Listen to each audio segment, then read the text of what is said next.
I've only seen Digimon because Huron like made me watch one of the seasons with him because like it was one of his like gateway anime back in the day. That's the difference between our generations. Like I got into it through like Sailor Moon and Dragon Ball Z, while for him it was like Digimon and shit. All I know is like Leomon is the cause for so many foot fetishes in the Oh my furry god. community.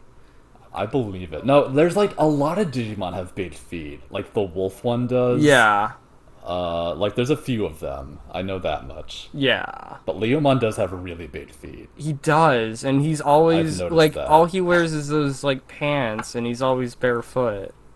And like his pants, like in the back, there's like a hole that his tail goes through, and like sometimes you can see some skin, like Ooh, through the hole. ooh. Like you can see some of his butt. Oh my goodness. I don't know why we're talking about Digimon. We're not. We're supposed to be talking about. Are you recording yet? I am. I'm like a Okay, minute in. Like the moment we started talking about like Digimon. awesome. That can be our intro. Yeah. But welcome to a very special episode of the Loincloth Hour, because we're not Yeah. talking about gargoyles today. We're talking about a very random hyperfixation that I just happened to latch onto this week. I remember Uh, when you told me that the video was only for a day, like your fixation. And I'm like, there's no such thing as a fixation that lasts a day. And I like, was right. well, okay, the video was only for a day, but then I like I don't bought a believe book that. and I like did more research. That's Um, yeah, that's pretty it's stretching it. anyway, we're gonna talk about a video in, I'm gonna mispronounce this, the Despertando La Historia series, which is a YouTube channel. Mm-hmm. I believe it's called Pastu y Rudre, or no, like I have to read this back. Pastu y Radre, who they're a Spanish language YouTube channel that covers like they basically make short films like Mm-hmm. based on classical mythology, short animated films, Yeah. and they put them up on YouTube. There's lots of humor in them and like pop culture references. Like you can search Gilgamesh on YouTube. It's literally the third video in the result. Nice, but yeah, so we're talking about their latest video as of this recording, which is based on the Epic of Gilgamesh, Mm-hmm. which is the oldest known myth known to man. It comes from, I believe, like 2100 BC or something like that. Which I've never been into Sumerian mythology, but this video like made me want to know more because it's super gay, Mm-hmm. and Yes. I mean that so point across. We're covering this because it's very LGBT themed. like I encourage everyone to just go and watch this video. It's Gilgamesh in the Despertando La Historia series. It's only like 3 minutes long. I'm probably going to talk about it for like an hour, but it's a very quick. It's really funny. It has really cute animation. Yes. And I think like I don't know if the creators are queer, but it feels like they are because I've seen a few of their other videos and like they're not shy at all about the gay content in like Yeah. old myths and stuff. Like I watched their Hercules video, which is actually really funny because like they spent like half the time like lampooning the Disney movie, and the other half just being like, let's talk about all the gay lovers that Hercules had, and like they list all of them at the end, and there's like 14 dudes who like Hercules has canonically like fucked according to the myths. And I didn't even know there Nice. was that many. Like I knew there were a few of them, like Aeolus I knew about. But there's like a whole bunch more. I was like, "Oh, okay, cool." But ah I would actually love to read some of the comments because there's a lot of comments on this. This series is really popular, it looks like. So I would like to Mm-hmm. see what people are talking about in it. Um, but yes, I guess let me just give some background info on Gilgamesh. It's about a Sumerian king named Gilgamesh, and the story is known through like ancient tablets that have been found. But these tablets are not complete. We have like I think 12 of them. Although I heard actually that we found a new one recently, so we might have more than 12 by now. But Mm-hmm. there's lots of like fragmented passages. Like historians have had to like sort of piece together the story and like fill in parts so that it makes sense.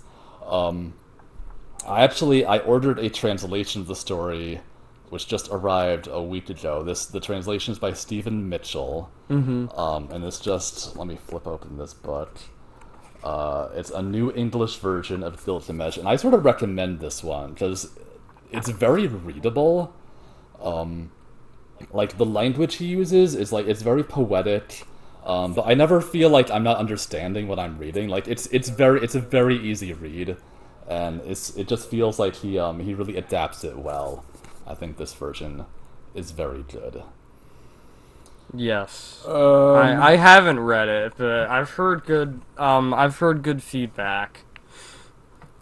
hmm. Mostly from you. And also like the video is like it's such an earworm. Like it's been in my fucking head for weeks I thought it now. was Like only I for a can't get rid day. of it. Shut up. It's So, I translated the video. Apparently, Destripando la Historia translates to gutting history. Um, okay. and the description reads, discover the incredible story of the oldest literary work in the world, the Gilgamesh poem. Delve with us on the epic adventures of the Sumerian king and his friend Enkidu on the hunt for monsters and the search for His his friend friend. Enkidu. Yeah, right. But yeah, but that's the thing though. Like before we go into it, like this is from an age where like homosexuality wasn't really a thing I yet. mean, it was, but Like you know, like not like it we was see it in one way, but like ancient people didn't have the same understanding. Like there wasn't any like prejudice really against like man on man loving. Like their prejudice okay. was more against like top and bottom. Like they thought that the bottom partner was like something to be ashamed of, but it wasn't because it was like a man and a man or a man and a woman. It's just like dominant versus submissive It for was the like a Greeks. So very, like I don't very know, alpha. yeah, but like for the Mesopotamian Sumerian people, I think like I don't know enough about it to say, but I don't think they were really as prejudiced like in that way because like homosexuality, bisexuality, like heterosexuality, like these are all fairly modern words. Like ancient people didn't really split people up in that fashion as much. I feel like. Mm-hmm. But yeah, I mean, do you wanna just get into this? Yeah, absolutely. Let's go through this 3 minute video. We'll see how long we can talk about it. Okay, okay. So, I also noticed that some of the other videos, when I translate them through, it's also, instead of gutting history, it's unraveling history. So Oh, that probably makes more I guess sense. it's closer translated to unearthing, like unwrapping, like opening a present. Like these are little presents given for the viewer or something. Unearthing might be a good way to put it, because I think this video even opens up with them. It looks like they're in like some sort of mine shaft or Yeah, something. yeah, yeah. The little people with the arrows. There's so much cute little animation Yeah, yeah. in this video. There's like a I'm dog. such a There's a couple fan. dogs. There's like a little bunny. Yeah, so like I'm assuming these are just like they're stock characters that they use in I every video, I'm love assuming. like the faces they have. They're like super suggestive. Like, are you ready for the amount of sexiness you're about to They are like witness? they're really like simplified and Hmm. cartoonish, but like this is an extremely horny video. And like every character is just they seem like they're very horny all the time. I don't know another way to put I it. mean, like, I wouldn't say it's like, it's not like a sexual video per se, but like there's definite like, like the characters look very attractive in it. Yeah, there's lots of buff men, and like the women are super hot too. Like They everyone is are. hot in. Yes. Yes. There's like peck animations, there's boob animations. There's so much. Yes. So okay, so the video opens. It shows like a plaque of 2500 BC, which is when this legend is from. It's the oldest legend Yes. known to man. Yes. Um, the date sort of opens up. It's like a doorway. We see this great flood happening. The gods are angry with mankind, Mm. and they're. This is actually the Sumerian flood depicted here is extremely similar to the Old Testament flood from Yeah, Christianity. like that was my first thought. And I mean, like, uh huh. I also like how in the video they have a mermaid just Yeah, kind there's a of. mermaid. There's like, it looks like a rabbit in like a tube, and then there's just some guy's like ass I just thought those were floating in the two water. eggs. I'm pretty sure it's some guy's butt. Maybe it's an egg or two eggs. I think it's an. I think I can recognize an ass by now. I mean, I guess sometimes asses looks like two eggs. But like I'm talking about like even the minor details of this like are very similar. Like both versions have the gods destroy mankind because the mankind is so sinful. Both have one righteous man like build an ark and pile every species of animal aboard it. Both have the detail that like they release birds to find land. Like they both release three birds. Like it's the same story. Um, and biblical scholars think that the version in the Old Testament was like either based on the ancient Sumerian one, or like they're both like based off the same story, and they just like deviated down the line somewhere. Like I don't know. I just thought that was interesting. Yeah. But yes, okay. So we go from there, um, and then we see Gilgamesh himself. How would you describe Gilgamesh in this video? Hot, really, really hot. He is really hot. I like he's very like he's just he looks great. He's very muscular and tall and Bara-esque, but like He's just got like because that curly hair happening. He's got the he's also beard. got like curves and he's got really, just like he looks great. He's a He great. looks fantastic. Mhm. And like the song lyrics basically just talk about how hot and powerful he is too, which is a lot like how he's first introduced in this book. Excuse me while I flip a page. Let's see. Um, so the first description of him that we get in the tablets is surpassing all kings, powerful and tall beyond all others, violent, splendid, a wild bull of a man, unvanquished leader, hero in the front lines, beloved by his soldiers, fortress they called him, protector of the people, raging flood that destroys all defenses. From the forehead to the feet are 2 meters of handsome and very powerful Sumerian is what I get in the translation. Is that what it said in this song? Yeah, That's yeah. awesome. Yeah, I don't know what that means. it's Because it's it's not an official he's hot translation. It's like YouTube trying its from head to best. toe. Another description we get has the goddess Ororo, mother of creation, had designed his body, had made him the strongest of men, huge, handsome, radiant, perfect. So like the poem goes to great lengths to tell you that Gilgamesh is super hot. Yes, Just like absolutely. just like this video does. Mm-hmm.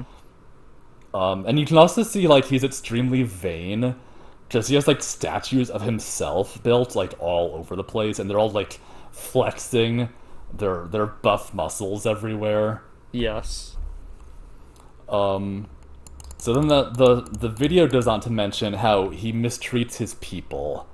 So yeah, so okay, Gilgamesh is the king of Uruk, this city, Mm-hmm. and in the myth, his primary character arc is basically like him growing up and like not being a dick anymore. Because he starts off as like just an asshole. Yeah, he does. It's he conscripts all the young men in the city and like makes them serve him all the time, and he also gets to fuck any woman he wants to as his like royal privilege, or like it's both like royal and like his godly privilege because he's two-thirds god, whatever that means. Mm-hmm.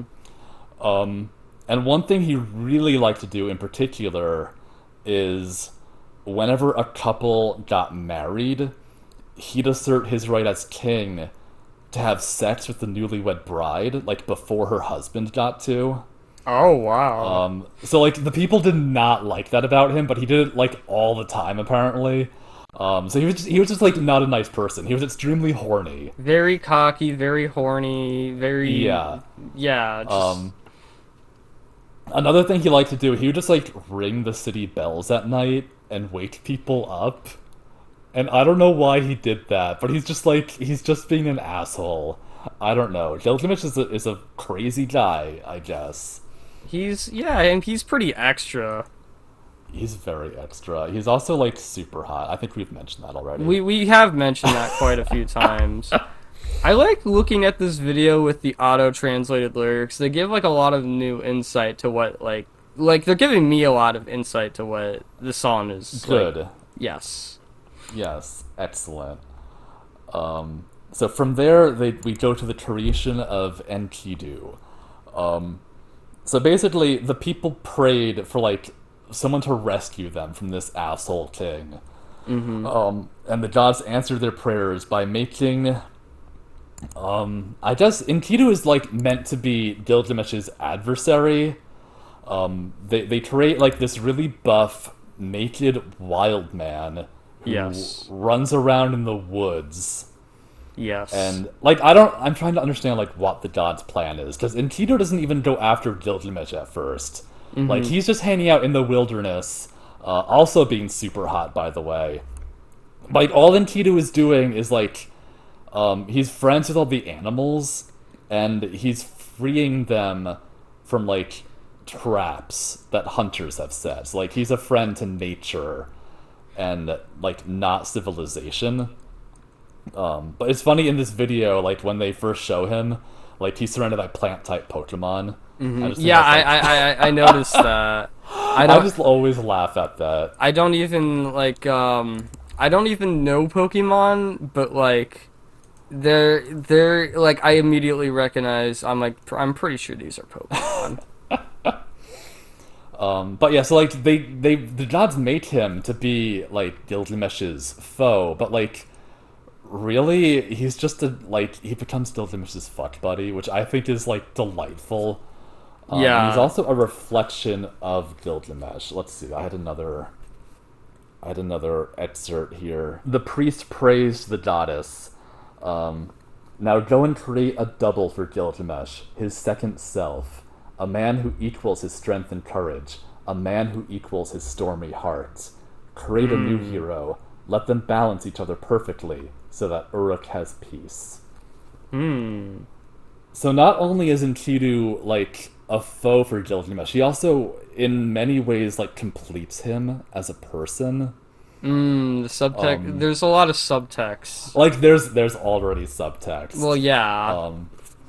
So I really like that passage. Also, like I do need to mention this. Okay, Gilgamesh is 2/3 god, 1/3 mortal. While Enkidu is the other way around. Like mathematically, he's 1/3 god, 2/3 mortal. So like they add up together to a complete person. I don't know. I just think that's neat. Yes. If you want to know how you can be 2/3 god, by the way, ancient Sumerians believed that once a woman was pregnant, any other man that she had sex with, like, added to the child's genes.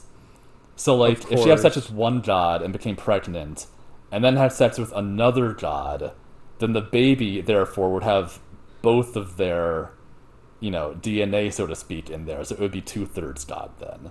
Yes. This is what they thought. So I just think that was a neat little thing. I liked what you were talking about, that Enkidu is like technically like born to be like his like out of as his equal, as well as like his supposed like opponent, to balance him out or something. And I think that like speaks in tune with a lot of subtext when it comes to like hero and villain dynamics. Yeah, The classic like Batman and Joker. yeah, no, I mean, without all the fucking anarchy and all the edgy violence shit that DC does, I mean, there's a lot of subtext you could read in there. to be honest. Like the whole like, oh no, you need me because we balance each other out, or like what is it he says in the fucking like what is it, the Dark Knight movie? Like Oh my, what does he say? he says you complete me. This fucking edgelord. Yes. Another parent. Well, I just okay. So Enkidu and Gilgamesh are sort of the original like enemies to friends slash lovers, like ship. And I mean like Yes. original. Like the other one I thought of immediately was like Goku and Vegeta from Dragon Ball. Just like they Right. start out as enemies, but then they're like best friends. Like Mm-hmm. once Vegeta gets over himself, Mm-hmm. and like they both have like so many similarities between them. I don't know. I think it's neat. Um, After Enkidu's introduced, we then see Gilgamesh having a dream in this video. So we see him like fly. Well, first of all, actually, we see him like mostly naked in just his underwear. So I thought I'd point that out. But Yeah, then he's flying around in his dream. He's like up in the starry sky, um, and he sees like a figure of a woman. They embrace together, and then like they're gonna kiss, but then suddenly Gilgamesh sees like Enkidu's face, and he wakes up like in a cold sweat. Like, what the fuck did that mean? Like, what was yes. that all about? Yes. Um, When he wakes up though, like my God, they like those brief frames where you just like see him like laying there with his bulge. It's just like there is bulge in this cartoon. like Like this was a sex dream, they need to like enunciate how big like Gilgamesh was. and like he's wearing really skimpy underwear too. Well, I Like I mean, imagine he comes from a hot place, so they don't wear too much to bed. yeah. Yeah, there's like a lot of flesh I showing. can relate to that. So in the actual myth, it's a little bit different. In Gilgamesh's dream, he sees a star fall, like out of the night sky. It lands at his feet, and it's like a huge boulder that he cannot move or lift. Mm-hmm. And then, in his dream, like the people of the city come to look at the boulder, and then they start kissing the boulder's feet, which I'm not Mm. sure why that happens. But There's a then lot. There's some Gilgamesh, foot play involved. there's some foot play happening. Then Ye- Gilgamesh like holds the boulder, and the poem specifically says he holds the boulder and caresses it like a man caresses his wife. And then he wakes up from that. So basically, he has a sex dream about a boulder. He fucked a rock. He did fuck a rock. Um, and then like he goes to his mother, who is like, I think his mother is either like a goddess or like a high priestess. It depends on the translation, Yes. but she's like a shipper on deck, and she interprets the dream for him. I have to look up this quote too because it's really good. Okay, so she tells him, "Dearest child, this bright star from heaven, this huge boulder that you could not lift, it stands for a dear friend, a mighty hero. You will take him in your arms, embrace and caress him, the way a man caresses his wife. He will be your double, your second self, a man who is loyal, who will stand at your side through the greatest dangers. Soon you will meet him, the companion of your heart. Your dream has said so." And then Gilgamesh replied, "May the dream come true. May the true friend appear, the true companion, who through every danger will stand at my side." So, like, he's into this idea. They seem like really good friends. They seem like, yes, they seem like good friends. Yeah, like, I just think that's a very No, beautiful it's a passage. I want very you to read it's it. very beautiful. I agree. Like I don't really have much to say, but I can affirm that it's a very beautiful passage, and Yes. like there's not even like subtext involved. That's straight up homosexual. Like It is. that's pretty. I think I have to diagnose it with a case of the gay. Are you setting something on fire right now? What was that noise?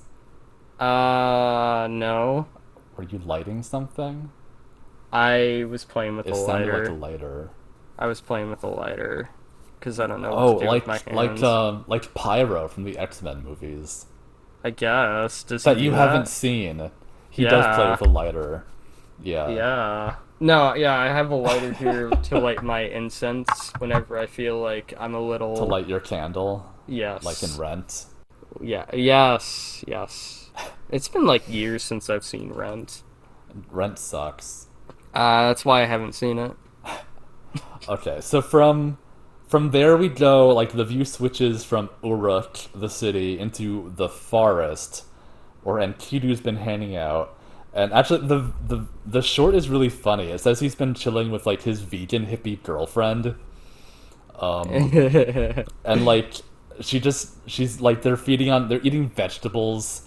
hmm And they all have like the vegetables all have faces on them, and I don't know why. They look like And really like cute, and I think they're like making like romantic, like little blushy faces at yeah, like Enkidu. there's this carrot. It's just like, He eat just me.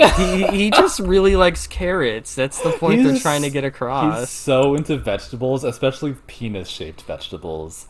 And like Hmm. he gets like hearts in his eyes because he's like, oh my gosh, I got to eat this carrot, and I fucking love carrots. Yeah. I mean, Um, oh gosh, I can never like imagine myself thirsting over a vegetable as much as this man does. Like he vegetables just are fucking good, but yeah, like Enkidu's really into them. It's because he doesn't want to eat animals, because they're his friends. yes. Like, and he's like a creature of nature. Like he's not even a human at this point. Like he is an animal himself. So in the mythology, the vegan hippie girlfriend is I think you pronounce her name as Shamat or Ooh. Shamhat, and she's a temple prostitute of Ishtar. So Ah. to the Sumerian people, sex was like it was a sacred act to them, and everyone loved having it. Like they were just a very sexual people apparently, and Ishtar was Nice. a goddess like of that sort of thing, like of femininity, of sexuality. And Shamat, the priestess, she was actually sent by Gilgamesh to tame Enkidu, because Gilgamesh had heard about this crazy, really hot looking naked guy hanging out in the woods, and interfering with like the hunters and like catching animals and stuff. So he goes to this priestess. He's like, "Hey, you need to fuck this guy to calm him down." Because Gilgamesh seems to think that like any problem can be solved by either fighting it or fucking it. I mean, it's just a classic male dilemma. Exactly. Like, Um, do I want to fight this or do I want to fuck this? yeah, and like he can never quite figure it out. Mm-hmm. So yeah, so Shamat goes there, and she does sleep with Enkidu. She sleeps with him for like an entire week. And it said that Enkidu like has an erection for the entire week. So like she must be really good at her Jeez. job, I guess, or he's just like that horny. I don't know. I Um, mean, I mean, I have no comment, I I mean, guess. he's been created by the gods to beat Gilgamesh, so I guess they must have made him like a really big dick to fuck Gilgamesh with, right? Of Like, course. No, I I mean guess that makes Gilgamesh is, sense. Gilgamesh is Han, so it's like they're like, Yeah, "Oh, so they we have to have give to." him a penis to equal Gilgamesh's. Yeah, they have matching penises. This is sound logic to me. Yeah. She also tells him about Gilgamesh while she's there, and I really have to read this one because this is a good one. What page was it on? I have all my pages marked here.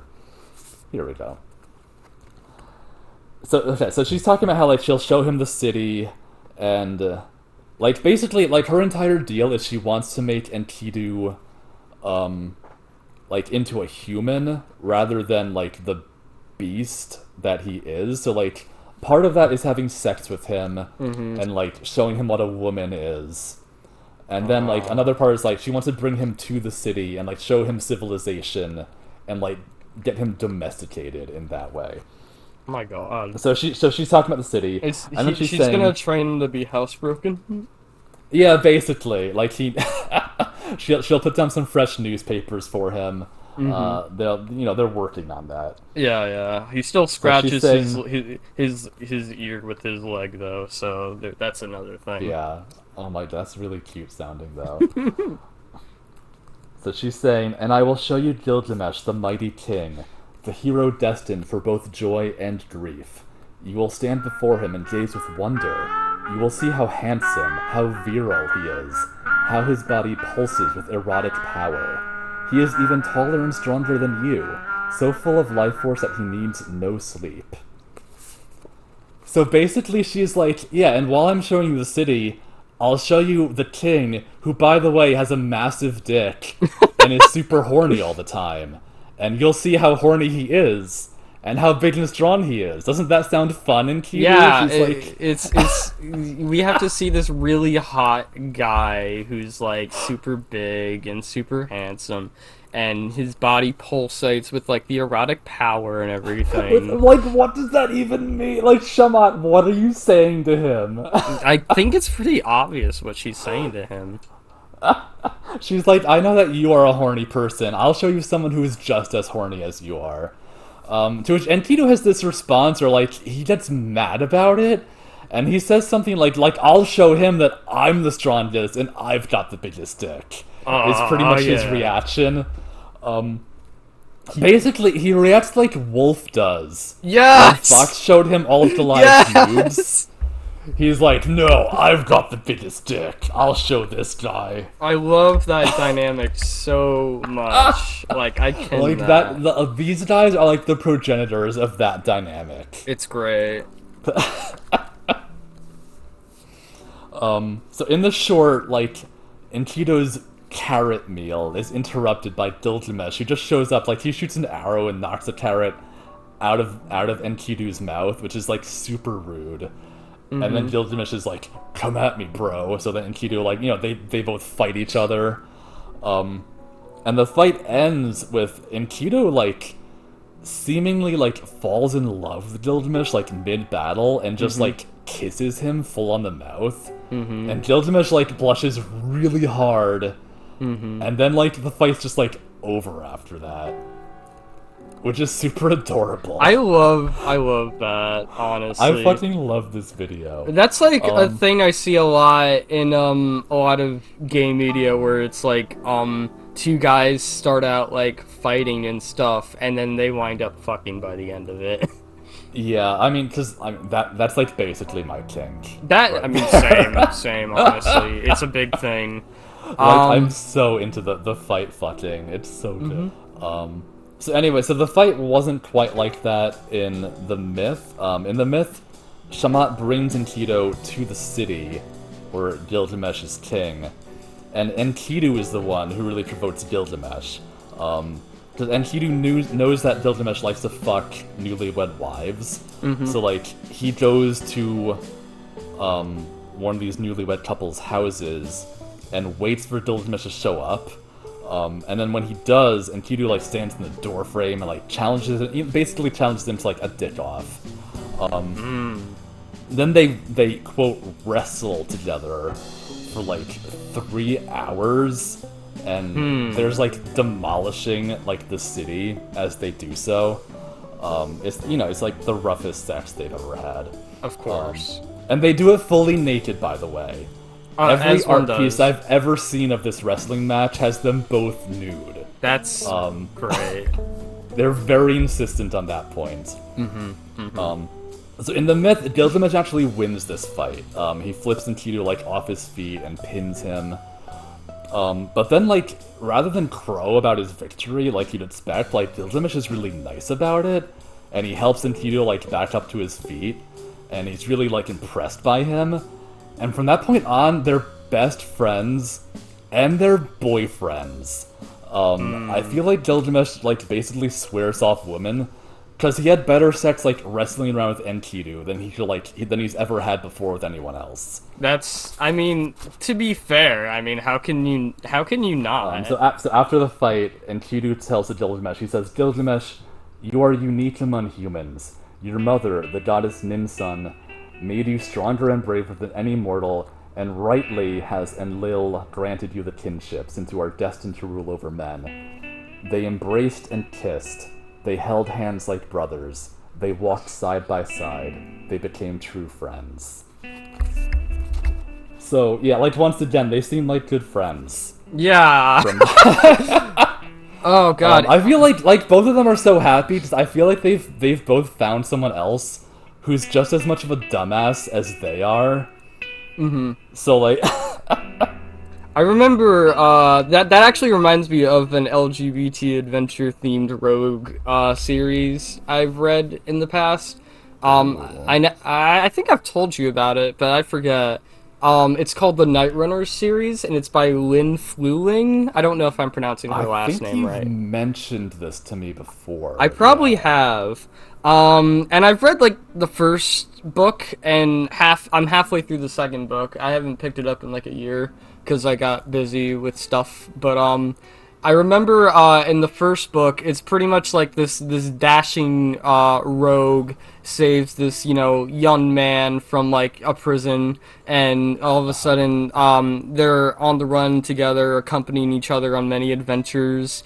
Um, I believe it's Alex and Sarah Jill. And Sarah Jill saves Alex from the prison.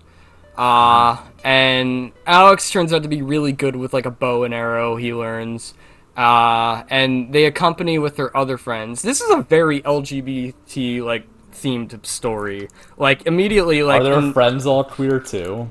yeah, it's strongly implied. Actually, like later in the book, you learn that the one friend we meet, the big guy, I forget his name. It starts with an M. Fuck, from what they described in the book, he seems really hot. Nice. It's implied that him and Sarah Jill were in love before he met his wife. Um, Oh. but Oh, like, that's cute that they've stayed friends. yeah, it They're is probably very still fuck cute. buddies. They probably I were. just made a headcanon for a show, for a thing I haven't even looked at before. I just decided they're fuck buddies. I mean I would be okay with this. Later in the book, Sarah Jill I think sees a psychic or like an oracle who then prophesizes like his relationship with Alex in the future of the series, and he says father, lover, friend, and brother. So it's like Wow. So he's like every form of male companionship to pretty him. much, yeah. And I think I'm it's like a slow burn, but there's definitely like it's obvious that they're gonna get together. That's awesome. I Yeah, hope they do. it's a good series. I recommend it. I want it. I'll send you the book link. Because after Gilgamesh and Enkidu hook up, um, it basically goes right to their next adventure, which is when they have to defeat Humbaba, who is like a big monster who guards the forests. Like Gilgamesh just decided one day that like, hey, I'm gonna go and kill this thing. Just like because at this point, Gilgamesh has started to become obsessed with achieving immortality because he doesn't want to die. But one of the methods of immortality is amassing enough fame that your legend lives on after your passing. So that's why he wants to just go and kill this monster.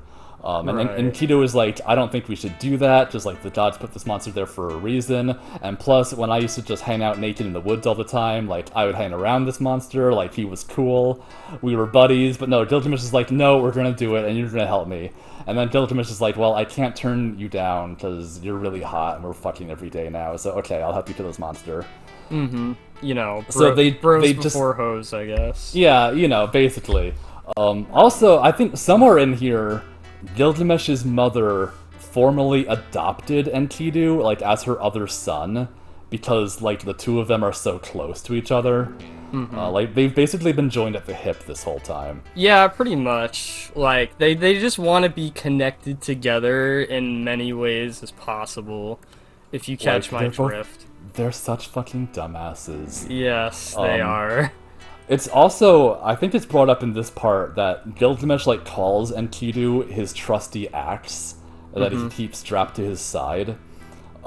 But apparently, according to scholars, the ancient Sumerian word for axe was very similar to their word for the passive partner in intercourse. So Oh, like Gilgamesh is basically just going around calling Enkidu his loyal bottom that he keeps around. that's so cute.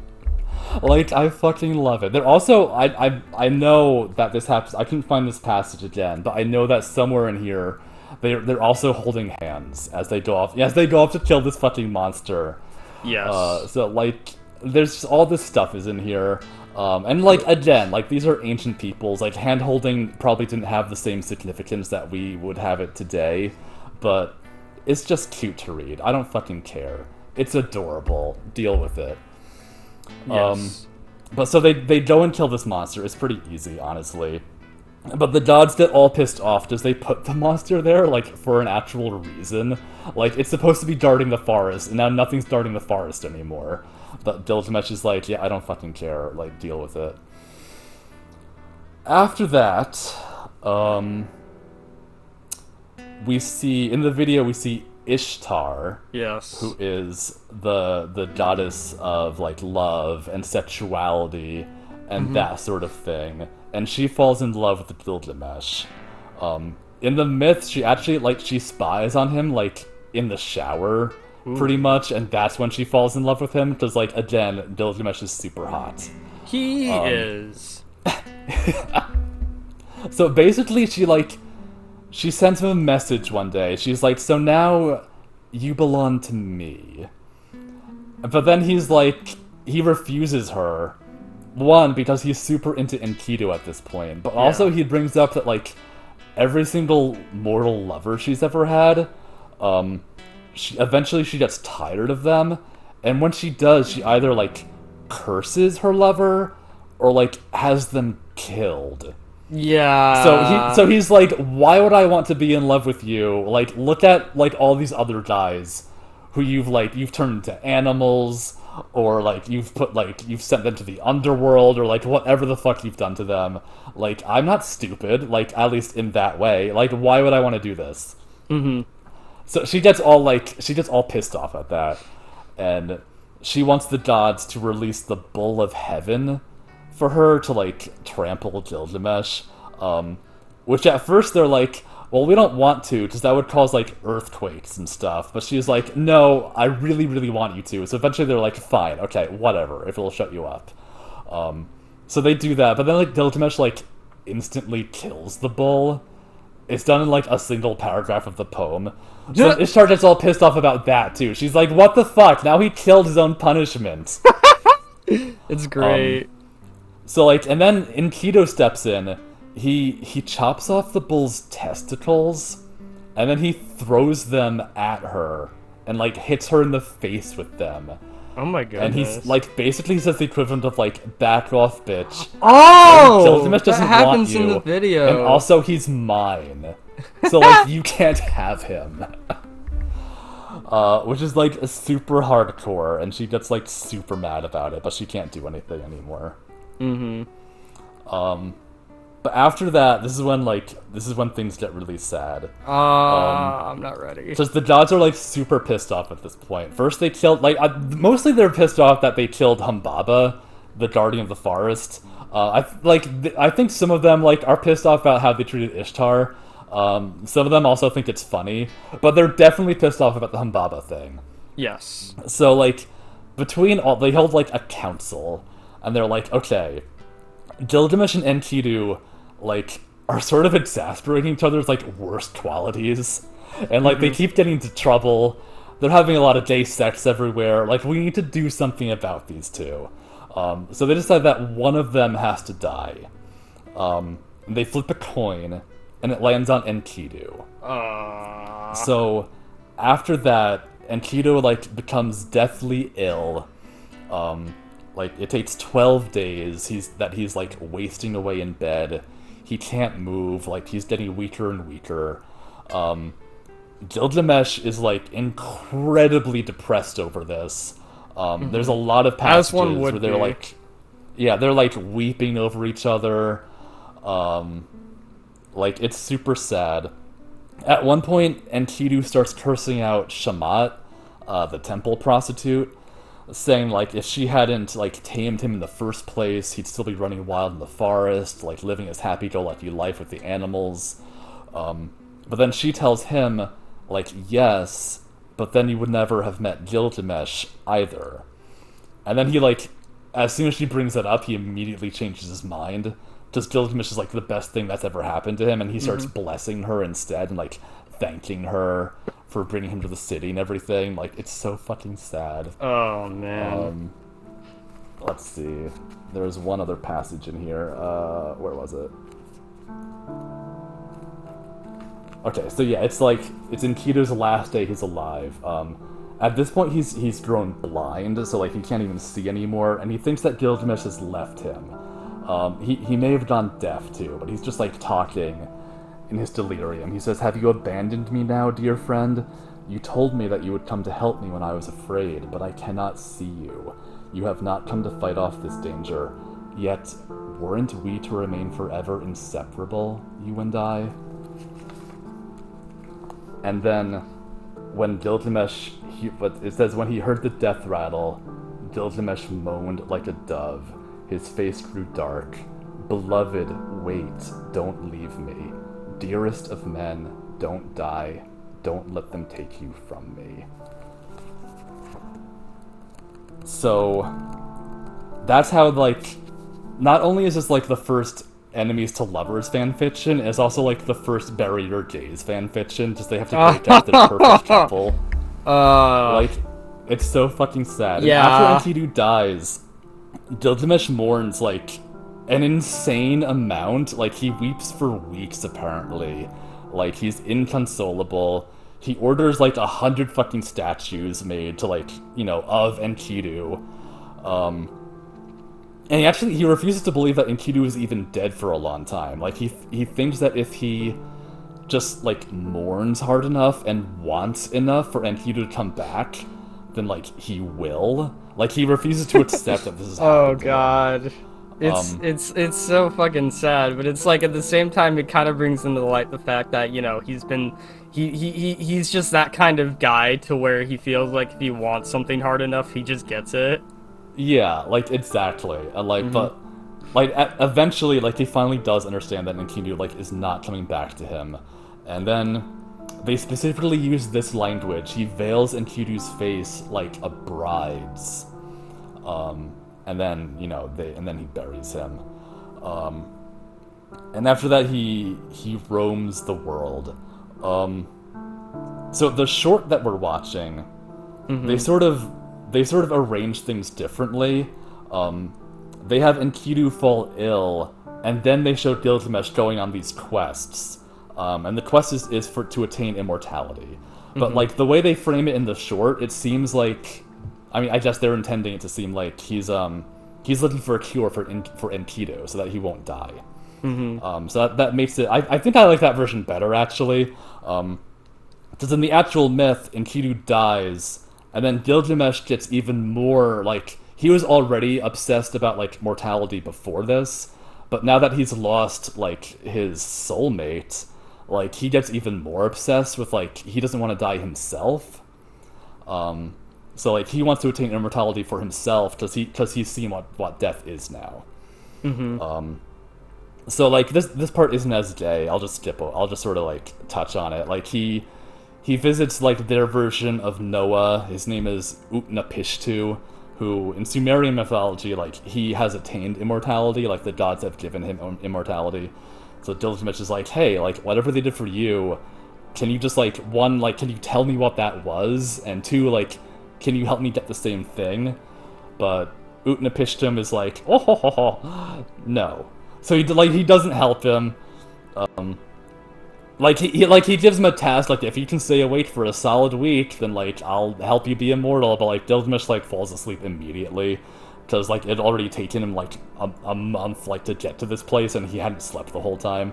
So, like, it's one of those bullshit things. Yeah. And then there's, like, another thing where if Gilgamesh can find, like, this undersea flower and, like, make it into a potion, then, like, that will give him immortality. But then, like, as soon as he gets this flower, it's stolen from him by a snake, and he's just like, damn it, like, you took the flower from me. So, like, yeah, like, what? Like, that stuff happens. And then in the short, like, after he fails, he goes to Enkidu, and then like, Enkidu dies. So, yeah, so, like, that's basically the end of the myth here. there is one last part that they put in the short Yeah. where somehow Gilgamesh like is able to retrieve Enkidu from the underworld. But then Enkidu is like it's not him anymore. It's like he's like a zombie. Like he's not reacting like Enkidu used to react to him. And so then Gilgamesh just becomes like even more sad about that.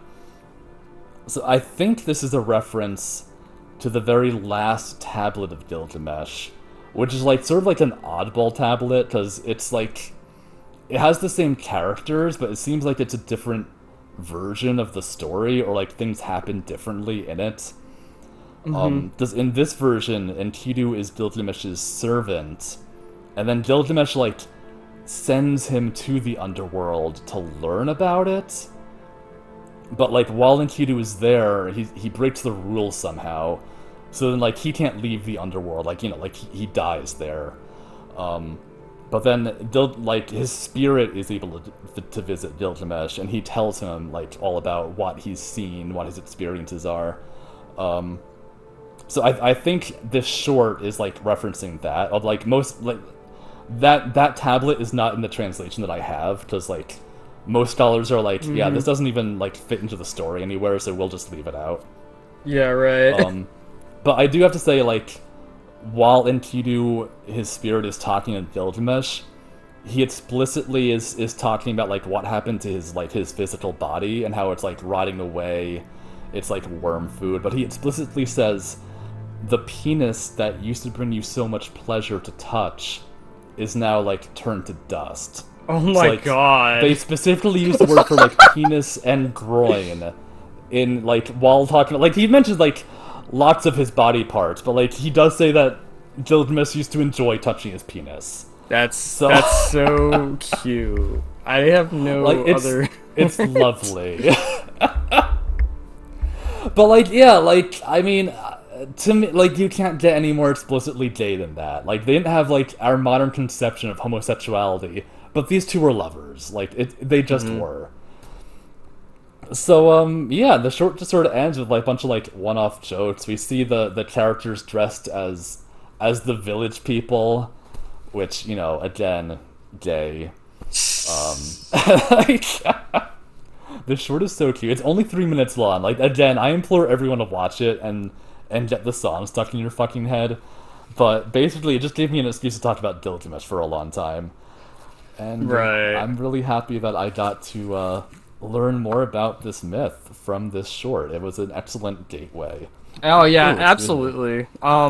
Yeah, I remember when you first like linked the short in the chat and I watched it. And by the time it was done, I'm like, what just happened? I felt so many emotions in such a short span of time. Like they condensed like so much. Like they do a fantastic job of covering like every major event. Yeah, I I know. mean, like the tablets aren't that long. Like you can read through them like very quickly, but like yeah, it's really nice. Yeah, I notice you really do enjoy animated shorts in general. Yeah, I mean animation's cool, Yeah, especially if they have buff men kissing each other and holding hands. that honestly is the punctuation point at the end of the sentence. And yeah, I mean, I guess this sort of goes to show, I guess, that um, like prejudice is like an invention of our modern society, I guess, and it didn't used to be there. Like the oldest story that we know of just openly shows two male lovers, and Exactly. like this form of love is older than the current civilization that we're in. Between like man and man, woman and woman, like whatever you are, like all love is valid, and any attempt to say otherwise is bullshit, I Um, guess. So it's nice to see that reflected in these very old, very dusty stone tablets that we found.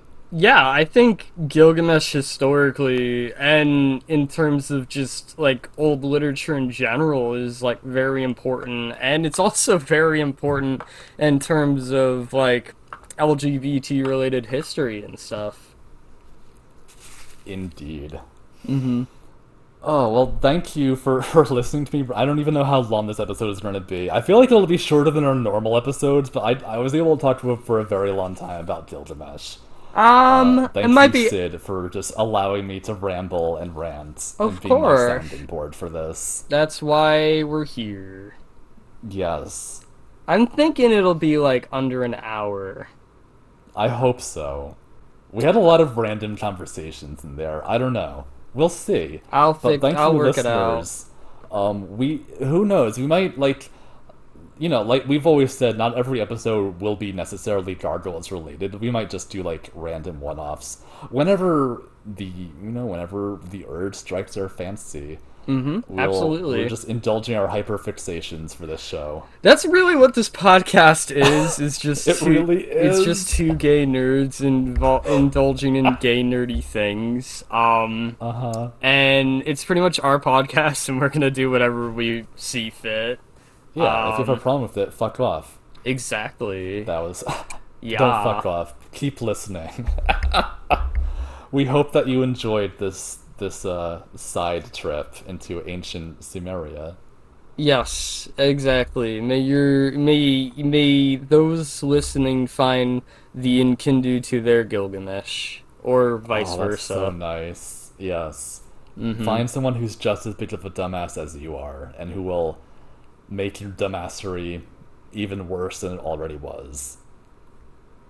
Yeah. Should we Uh, do plugs, or should we just end it there? You can uh, find me, I'm Croup on Fur Affinity, the manly unicorn on Twitter, or Manicorn on Patreon. Throw me $1 if you want to. exactly. You can find me at Sid Scripts on Twitter. I am contactable for commission work, and if and feel free to throw some dollars my way as well. Yeah, make it rain. Help me pay through my college. Oh, it's like that Tom Waits song, "Make It Rain," where he talks about making it rain. I was talking about a strip club. Have you listened to Tom Waits? Um. So thanks for listening, everyone, and have a great I day. was just gonna say because like he's a good songwriter and he has like a very like gravelly like kind of manly voice. Ooh, hot. Yes, yes. That's all I have to say, I guess. I like that. I mean, it's not because I could talk about music forever.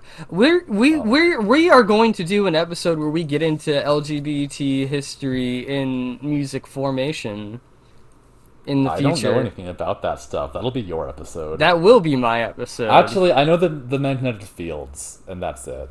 You I can know, talk about the them. magnet. Yeah, you can talk about those guys. You every time I bring up like another historical like thing in music, you can just talk about the magnetic fields and how it and just find a way to compare it to them. Yeah, they'll be my version of Wolf to you. Yeah.